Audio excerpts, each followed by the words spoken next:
Hello ನಮಸ್ತೆ ವೀಕ್ಷಕರೇ.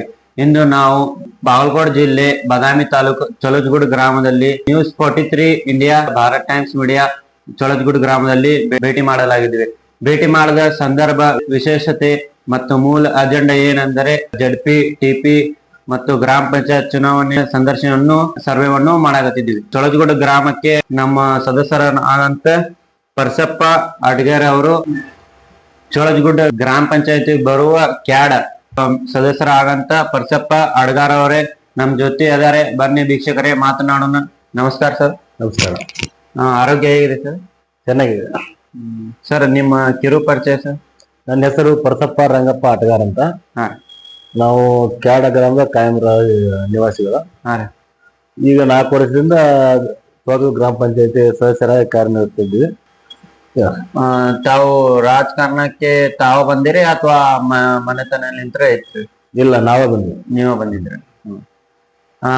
ರಾಜಕಾರಣಕ್ಕೆ ಬಂದು ಎಷ್ಟು ವರ್ಷ ಆಯ್ತು ಸರ್ ನೀವು? ಈಗ ಒಂದು 4 ವರ್ಷ, 5ನೇ ವರ್ಷ ರನ್ನಿಂಗ್. 5 ವರ್ಷ ಆಯ್ತು. ಮತ್ತ ನೀವು ಈಗ ಇಲ್ಲಿ ನಿಮ್ಮ ಗ್ರಾಮಕ್ಕೆ ಏನೇನ ನೀವು ಅಭಿವೃದ್ಧಿ ಮತ್ತು ಕೆಲಸವನ್ನು ಮಾಡಿಕೊಟ್ರಿ ಸರ್? ಏನ್ ಮೂಲಭೂತ ಸೌಕರ್ಯಗಳು ಏನ್ ಬೇಕು? ರಸ್ತೆ ಆಗಿರ್ಬೋದು, ಒಳಚೆ ಆಗಿರ್ಬೋದು, ಈ ಶಾಲಾ ಸುಧಾರಣೆ ಆಗಿರ್ಬೋದು, ಇದು ಆಸರೆ ಯೋಜನೆಯೊಳಗ ಏನೇ ಬಂದ್ರು ಒಟ್ಟ ಏನು ನಿಲ್ಸಿಲ್ಲ, ಎಲ್ಲ ಮಾಡ್ಕೊಂಡು ಹೊಂಟಿ ಅಷ್ಟವನ್ನು ಕೆಲಸವನ್ನು ಮಾಡಾಕತ್ತೀರಿ. NREG ಉಂಟು, ನಿರೇಗಾ ಒಳಗ ಅವನ್ನೆಲ್ಲ ಮಾಡ್ಕೊಂಡು ಹೊಂಟಿ.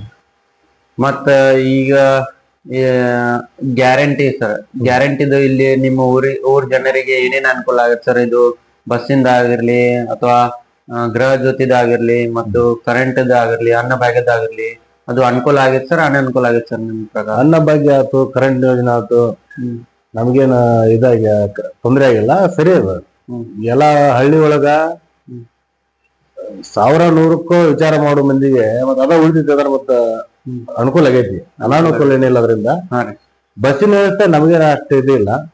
ಈ ಅನ್ನ ಭಾಗ್ಯ ಆಯ್ತು, ಕರೆಂಟ್ ಅನುಕೂಲ ಆಗೈತಿ. ಅನುಕೂಲ ಆಗೈತಿ.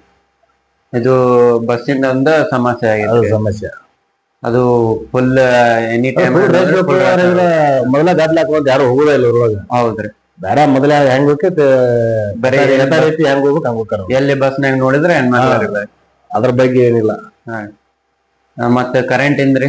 ಕರೆಂಟ್ ಇಂದ ಅನುಕೂಲ ಆಗೈತ್ರಿ. ಈ ತಿಂಗಳ 1000-1500 ರೂಪಾಯಿ ಬಿಲ್ ಬರೋದು ಕೂಲಿ ಕಾರ್ಮಿಕರು ಹೆಂಗ್ ಕಟ್ಟಬೇಕು?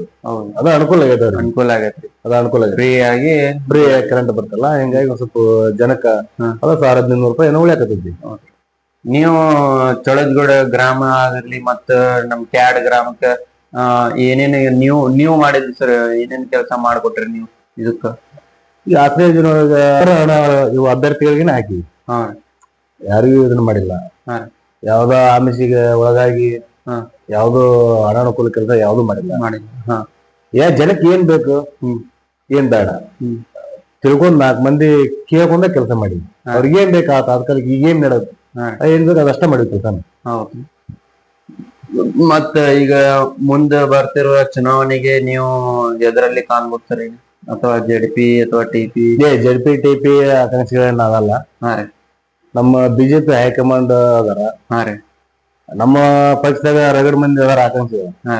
ಪಕ್ಷ ಯಾರನ್ನ ಆಯ್ಕೆ ಮಾಡುತ್ತ ಅವ್ರಿಗೆ ನಾವು ನಿಂತು ಅವ್ರಿಗೆ ಹೆಲ್ಪ್ ಮಾಡ್ತೀವಿ. ಈಗ ನೀವು ಇಲ್ಲಿ ಗ್ರಾಮಿಗೆ ಗೆಲ್ಲಬೇಕಾದ್ರೆ ನಿಮ್ ಕಾರಣ ಸರ್, ನಿಮ್ ಜನರಿಗೆ ನಮ್ಮ ಫ್ರೆಂಡ್ ಸರ್ಕಲ್ ಮತ್ತೆ ನಮ್ಮ ಊರಿನ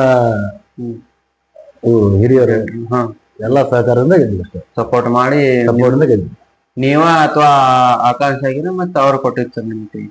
ಇಲ್ಲ, ಎಲ್ಲಾರು ಸೇರಿ ನಾವು ನಿಂತ್ಕೋ ಅಂತಂದ್ರು. ಹಿಂಗಾಗಿ ನಾವು ಕೊಟ್ಟಿವಿ. ನಾವಾಗಲೇ ಕೊಟ್ಟಿಲ್ಲ, ಎಲ್ಲರೂ ಸೇರಿ ನಿಂದ್ರಂದಾಗ ಕೊಟ್ಟಿವಿ. ನಾವು ರಾಜಕೀಯ ಉದ್ದೇಶ ಏನು?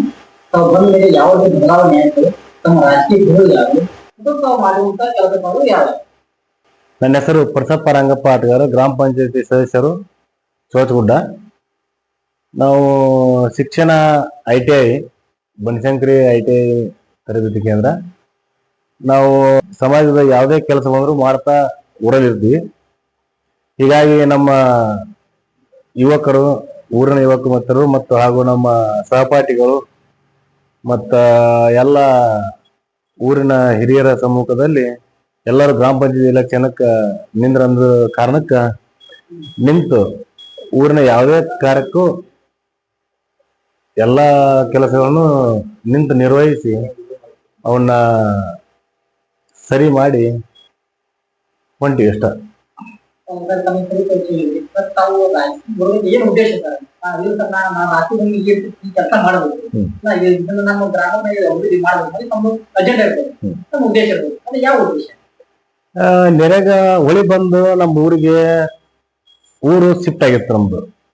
ಹಿಂಗಾಗಿ ಹೊಸ ಊರಲ್ಲಿ ಸ್ವಲ್ಪ ಅನಾನುಕೂಲ ಬಾಳ ಇತ್ತು. ಹೀಗಾಗಿ ಈಗ ಈಗ ಏನು ಆಶ್ರಯ ಯೋಜನೆ ಮನಿ ಯಾವುದೇ ಕಾರಣಕ್ಕೂ ಮ್ಯಾಗ್ ಬಂದಿರ್ಲಿಲ್ಲ. ಉಳಿದ 5 ವರ್ಷಗಳ ಹಿಂದೆ ಯಾವುದೇ ಒಂದು ಆಶ್ರಯ ಯೋಜನೆ ಮ್ಯಾಗ್ ಹಾಕ್ಸಿದ್ದಿಲ್ಲ. ಅದನ್ನ ನಾವು ಬಂದು ಅದೊಂದು ಮಾಡ್ಬೇಕು. ಇನ್ನು ಒಂದ್ ಸ್ವಲ್ಪ ಈ ಬೀದಿ ದೀಪದ್ದು, ಈ ಗಟಾರ್ ಇರ್ಬೋದು, ಈ ರಸ್ತೆ ಇದು ಇರ್ಬೋದು, ಇವೆಲ್ಲ ಕೆಲಸ ಬಾಳಿದ್ದು. ಹೀಗಾಗಿ ನಮ್ಮನ್ನ ಎಲೆಕ್ಷನ್ ನಿಂದ್ರು ಮಾಡಂತ ಹೇಳಿದ್ರು. ಅವನ್ನೆಲ್ಲ ನಿಂತು ಎಲ್ಲ ಸರಿ ಮಾಡಿ ಹೋಗ್ತಾ ಇದ್ವಿ ಅಷ್ಟೇ. ತಾವು ಇದಕ್ಕಿಂತ ಮುಂಚೆ ಸದಸ್ಯರ ಆಗಿದ್ದ ಮುಂಚೆ ಯಾವ ರೀತಿ ತಮ್ಮ ವಾರ್ಡ್ ಯಾವ ರೀತಿ ಇತ್ತು, ತಾವು ಸದಸ್ಯರಾಗಿ ಯಾವ ರೀತಿ ಡೆವಲಪ್ಮೆಂಟ್? ನಾವು ಸದಸ್ಯರಾಗಕ್ಕಿಂತ ಮುಂಚೆ ಕೆಲವೊಂದಿಷ್ಟು ಜನಕ್ಕ ಮನೆ ಇದ್ದಿಲ್ಲ, ಬಹಳ ಮನೆ ಇದ್ದಿದ್ದಿಲ್ಲ. ಸ್ವಲ್ಪ ಬಹಳ ಹಿಂದಿದ್ರು ಅವರು. ಹಿಂಗಾಗಿ ಅವ್ರಿಗೆ ಮಣಿ ಹಾಕುದಲ್ಲಿ, ಅವ್ರ ರಸ್ತೆ ಇದನ್ ಮಾಡೋದಿರ್ಲಿ, ಅವ್ರ ಚರಂಡಿ ಗಿರಂಡಿ ಎಲ್ಲ ಸ್ವಲ್ಪ ಸರಿ ಇದ್ದಿಲ್ಲ. ಅವನ್ನೆಲ್ಲ ಸರಿ ಮಾಡಿದ್ವಿ. ಅವ್ರಿಗೆ ಸುಸಜ್ಜಿತವಾದ ನೀರಿನ ವ್ಯವಸ್ಥೆ ಮಾಡಿ, ಎಲ್ಲಾ ಮನೆಗೂ ನಳ ವ್ಯವಸ್ಥೆ ಮಾಡಿ, ಅವನ್ನೆಲ್ಲ ಏನು ಸಾರ್ವಜನಿಕರಿಗೆ ಏನು ತೊಂದರೆ ಆಗೋ ರೀತಿಯಲ್ಲಿ ಇಟ್ಟಿದ್ದೀವಿ ಇಷ್ಟ. ತಾವು ಎಲೆಕ್ಷನ್ ಟೈಮ್ ಅಲ್ಲಿ ಕ್ಯಾಂಪಸ್ ಮಾಡೋ ಸಂದರ್ಭದಲ್ಲಿ ನಾವು ಜನರಿಗೆ ಭರವಸೆ ಕೊಟ್ಟಿರ್ತೀವಿ, ನಾಳೆ ಬಂದಿದ್ದ ಒಂದು ಈ ಕೆಲಸ ಮಾಡ್ತಿರ್ತೀವಿ, ಅಭಿವೃದ್ಧಿ ಮಾಡ್ತೀನಿ, ತಾವು ಯಾವ ಭರವಸೆ ಕೊಟ್ಟಿದ್ವಿ, ಅದರಲ್ಲಿ ಎಷ್ಟು ಭರವಸೆ ತಾವು ಈಡೇರಿಸಿದ್ವಿ? ನಾವು ಭರವಸೆ ಕೊಟ್ಟಿದ್ದು ಈಗ ಮನಿ ಈಗೇನಾಗೈತಿ, ಹೊಸ ಊರಿನ ಮ್ಯಾಗ್ ಶಿಫ್ಟ್ ಆಗಿಂದ ಮೊದಲು 9 ನಂಬರ್ ಇದ್ದ ಮನೆಗಳಿಗೆ ಸರ್ಕಾರ ಮೊದಲ ಮ್ಯಾಗ್ ಮನೆ ಕೊಟ್ಟಿಲ್ಲ. ಮಂದಿ ಕೊಟ್ಟಿತ್ತು, ಮಂದಿ ಕೊಡ್ಲಾರ್ದ ಇದಾರ. ಅವನ್ನೇನ್ ಮಾಡಿದ್ವಿ, ಎಲ್ಲರಿಗೂ ಮನೆ ಕೊಡ್ತೀವಿ ಅಂತೇಳಿ ಮಾತು ಕೊಟ್ಟಿದ್ವಿ. ಅದೇ ಪ್ರಕಾರ ಈಗ ನಮ್ಮ MLA ಗಳಿಗೆ ತಿಳಿಸಿವಿ. ಅವರು ಇನ್ನ ಅವ್ರ ಬಗ್ಗೆ ತಲೆ ಕೆಡ್ಸೋದಿಲ್ಲ. ನಮ್ಮ PDO ಅವರು ನಾವು ಸೇರಿ ಈಗ ಅತಿ ಮನಿ ಇಲ್ದವ್ರಿಗೆ ಈ ಗ್ರಾಮ ಪಂಚಾಯತಿಯಿಂದ ಮನಿಯನ್ನು ಹಾಕಿ ಅವ್ರಿಗೆ ಖಾಲಿ ಜಾಗ ತೋರಿಸಿ ಅವ್ರಿಗೆ ಮನಿ ಹಾಕ್ಸಕತ್ತೀವಿ. ಇದು ಕೆಲಸ ನಡೆದಿದೆ, ಪೂರ್ಣಗೊಂಡಿಲ್ಲ ಅಷ್ಟೇ.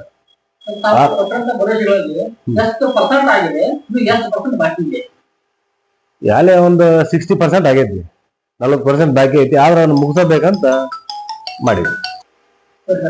ತಮ್ಮ ಡೆವಲಪ್ಮೆಂಟ್ ಇಲ್ಲಿ ತಮ್ಮ ಸ್ಥಳೀಯ ಶಾಸಕರು ಚುಮ್ಮರಿಕಟ್ಟೆ ಅಂತ ಅಂದ್ರೆ ಅವರಿಂದ ತಾವು ಡೆವಲಪ್ ಮಾಡೋದಕ್ಕೋಸ್ಕರ ಅವರಿಂದ ಯಾವ ರೀತಿ ನಮಗೆ ಸಪೋರ್ಟ್ ಸಿಗ್ತಾ ಇದೆ, ಸಹಾಯ ಆಗ್ತಾ ಇದೆ?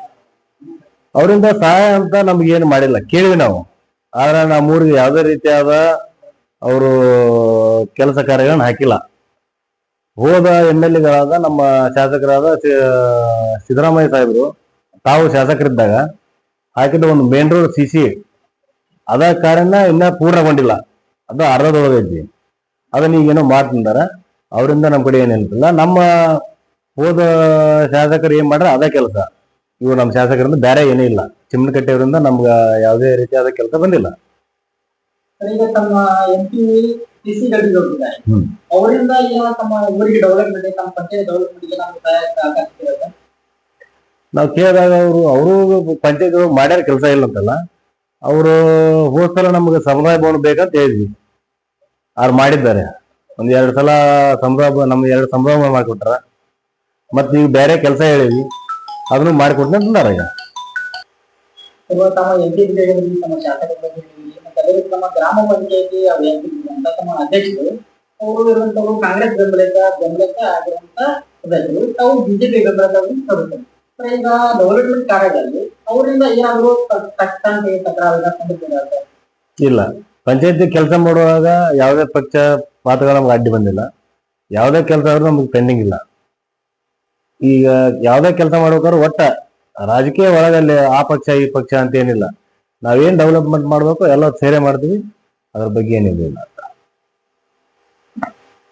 ಈಗ ತಾವು ಡೆವಲಪ್ಮೆಂಟ್ ಈಗ ಚಲೋ ಡಿಪಾರ್ಟ್ಮೆಂಟ್ ಚಿಕ್ಕ ಮಕ್ಕಳು ತಮ್ಮಲ್ಲಿ ಸಹಜ ಸಾಮಾನ್ಯವಾಗಿ ಅಂಗನವಾಡಿಗಳು ಅಂಗನವಾಡಿ ತಮ್ಮ ವಾರ್ಡ್ ಅಲ್ಲಿ ಎಷ್ಟು ಅಂಗನವಾಡಿ ಬರ್ತಾರೆ.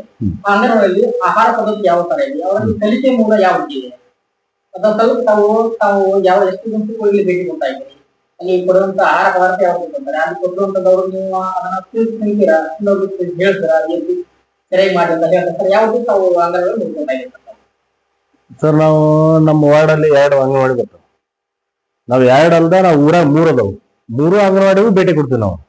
ವಾರ್ಡ್ ಅಂತ ಸಂಬಂಧ ಪಡಲ್ಲ, ಯಾಕೆ ಊರಿಂದ ಎಲ್ಲ ನಮ್ಮವ. ಹೀಗಾಗಿ ನಾವು 3 ಅಂಗನವಾಡಿಗೂ ವಿಸಿಟ್ ಮಾಡ್ತೀವಿ ವಾರ. ಎಲ್ಲ ಸಣ್ಣ ಹುಡುಗರಿಂದ ಎಲ್ಲ ಅಂಗನವಾಡಿಗೂ ವಿಸಿಟ್ ಕೊಡ್ತೀವಿ. ಅಲ್ಲಿ ಮಾಡುವಂತ ಆಹಾರನು ಊಟನೂ ಮಾಡ್ತೀವಿ. ಅಲ್ಲಿ ಯಾವುದೇ ರೀತಿಯಾದ ಏನು ತೊಂದರೆ ಇಲ್ಲ. ಸುಸಜ್ಜಿತವಾದ ಕಟ್ಟಡ ಅದಾವು. ಒಳಗೆಲ್ಲ ಹುಡುಗರಿಗೆ ಫ್ಯಾನ್ ಆಗಿರ್ಬೋದು, ಅವ್ರಿಗೆ ಕಲಿಕೆಗೆ ಸಂಬಂಧಪಟ್ಟಂತ ಬುಕ್ಸ್ ಆಗಿರ್ಬೋದು, ಅಲ್ಲಿ ಟೀಚರ್ ಆಗಿರ್ಬೋದು, ಯಾರ ಬಗ್ಗೆನೂ ಏನಿದಿಲ್ಲ. ಎಲ್ಲ ಸರಿಯಾಗಿ ನಡೀತಾ ಇದೆ.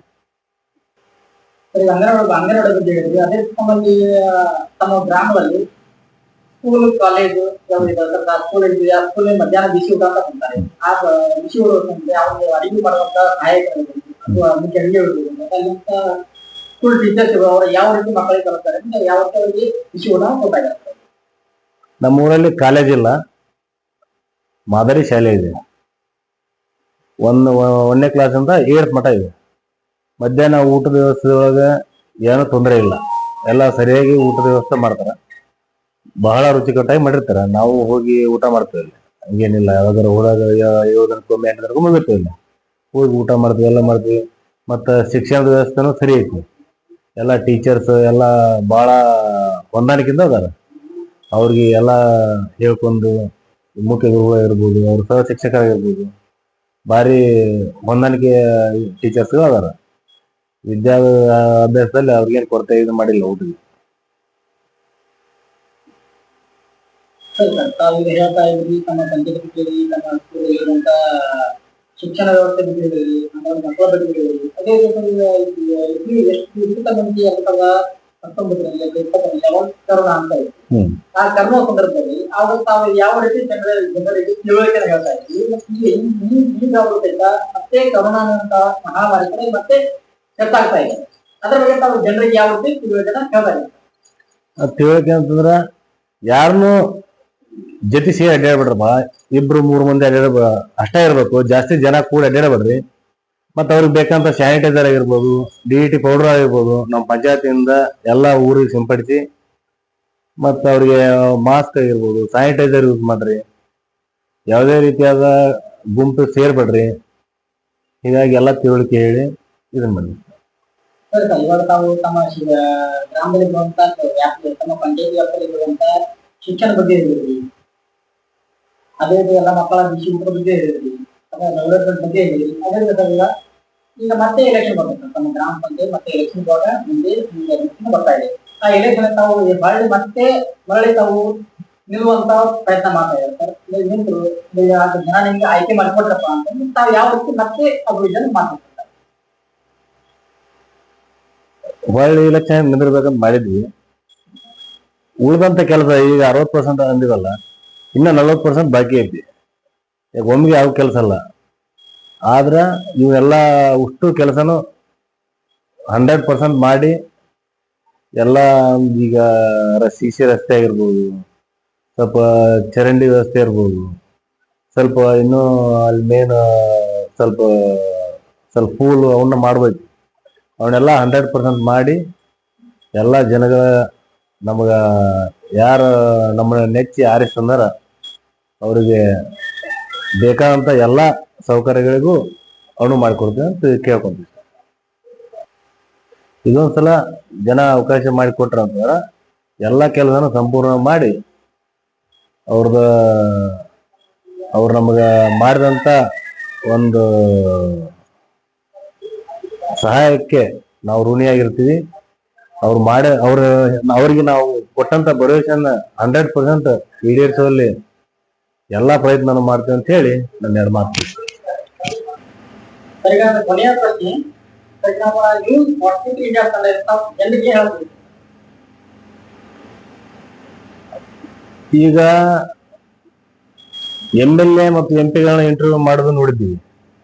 ಒಬ್ಬ ಗ್ರಾಮ ಪಂಚಾಯತಿ ಸದಸ್ಯರನ್ನ ಇಂಟರ್ವ್ಯೂ ಮಾಡಿ ಅವರಿಗೆ ಜನಗಳಿಗೆ ಮತ್ತು ಪರಿಚಯ ಆಗುವ ರೀತಿ ನಮ್ಮ ನ್ಯೂಸ್ 43 ಇಂಡಿಯಾ ಇವರು ಎಲ್ಲ ಸಾಮಾನ್ಯ ಕಾರ್ಯಕರ್ತನೂ ಸಹ ಒಬ್ಬ ಬೆಳಕಿಗೆ ಬರಲಿ ಅಂತ ಅವ್ರು ಮಾಡಿದ ಕಾರ್ಯಕ್ಕೆ ನಾವು ಹಾಗೂ ನಮ್ಮ ಗ್ರಾಮದಿಂದ ಧನ್ಯವಾದ ಹೇಳ್ತಾ